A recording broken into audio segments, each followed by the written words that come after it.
Here we have the IMHOMII Touchless Pull-Down Kitchen Faucet. Today we'll be replacing this old thing. Here's everything that comes in the box. You got your main thing here.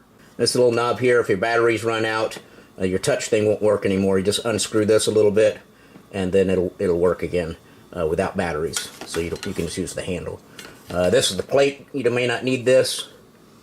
Some people might need it.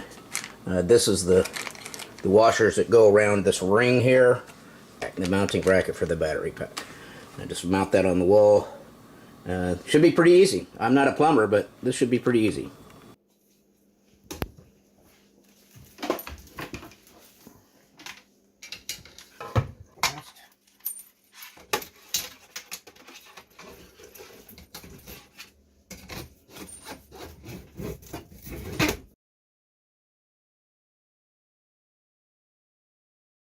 Alright, we got it all installed and it works great.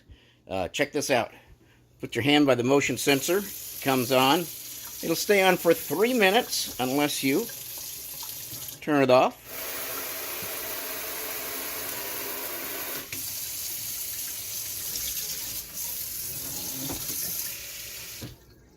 Pretty awesome.